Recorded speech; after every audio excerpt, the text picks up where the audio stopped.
मुझे इस बात का संतोष है और आनंद है। मध्य प्रदेश के अंदर हमारी सरकार के बनने के बाद कई जन कल्याणकारी योजनाओं को हमने हाथ में लिया है। ऐसे में राष्ट्रीय अध्यक्ष जी के साथ विकास के कई मसलों के साथ बात करते हुए मध्य प्रदेश का संगठन ये हमारा प्रदेश का सर्वश्रेष्ठ संगठनों के में से एक राज्य है। ऐसे समय में माननीय अध्यक्ष जी से हमने अपने संगठन की भी और सरकार की दोनों की चर्चा की। मुझे प्रसन्नता, उनने हमारे समूचे कामकाज पे अपनी प्रसन्नता जाहिर की है। मैंने उनको निमंत्रण भी दिया कि हमारे मध्य प्रदेश में आप पधारें।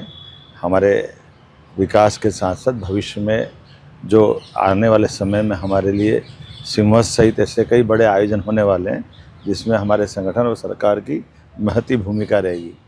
मुझे इस बात का भी संतोष है कि जब शिक्षा नीति 2020 की बात कहें तो ये मध्य प्रदेश सरकार में सबसे पहले लागू हुई और ऐसे में सांदीपनि विद्यालय ये पूरे देश में मॉडल के रूप में जाने जाएंगे। ऐसे में शिक्षा मंत्री जी को हमने निमंत्रण दिया है कि वे 2 दिन का दौरा बना करके आए, हमारे सभी स्कूली शिक्षा के सांदीपनि विद्यालय भी देखें और उच्च शिक्षा, तकनीकी शिक्षा, ऐसे कई प्रकार के विषयों को लेकर भारत सरकार के साथ मध्य प्रदेश सरकार मिलकर के काम करे। उन्होंने आश्वस्त किया जून के 2nd या 1st वीक में वो आएंगे। उनके साथ हमारी उच्च शिक्षा की और स्कूल शिक्षा के सभी प्रकार के नए प्रयोग जितने चल रहे हैं उस पर हम काम करने के साथ हमारे यहाँ के युवाओं को इसका शिक्षा की गुणवत्ता का लाभ मिले, उनको रोजगारपरक शिक्षा से परिचय हो और आधुनिक दृष्टिकोण से आज के समसामयिक विषयों में किस प्रकार से दक्ष करें लोगों को या युवाओं को, उस दिशा में हम काम करने के लिए भारत सरकार के साथ कदम से कदम मिला के चलना चाह रहे हैं।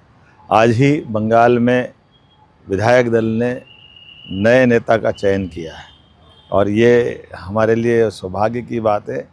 आज़ादी के 75 वर्ष में हमारे अपने बंगाल में कमल खिला है और बंगाल के अंदर शुभेंदु अधिकारी जी विधायक दल के नेता बनकर के मुख्यमंत्री के नाते से शपथ कल ग्रहण करने वाले हैं। विधायक दल के पर्यवेक्षक के नाते यशस्वी गृह मंत्री श्रीमान अमित शाह जी स्वयं उपस्थित हैं और जिस प्रकार से देश भर में प्रसन्नता का माहौल है, बंगाल में प्रसन्नता का माहौल है। अब बंगाल में विकास का सूरज निकलेगा और शुभेंदु जी के नेतृत्व में जब देश के बाकी राज्य सब आगे बढ़ रहे हैं तो बंगाल भी कदम से कदम मिला के यशस्वी प्रधानमंत्री के नेतृत्व में आगे बढ़ेगा। बंगाल सब प्रकार की सुविधा संपन्न और सब व्यवस्थाओं के अनुकूल देश के साथ कदम से कदम मिलाने के लिए सदैव तत्पर रहा है, लेकिन दुर्दैव से कांग्रेस, कम्युनिस्ट और टीएमसी ने बंगाल को बहुत पीछे धकेला है। लेकिन अब सारी बात पीछे रह गई, अब बंगाल आगे बढ़ेगा, देश आगे बढ़ेगा। मेरी अपनी ओर से शुभेंदु अधिकारी जी और सारे मित्रों को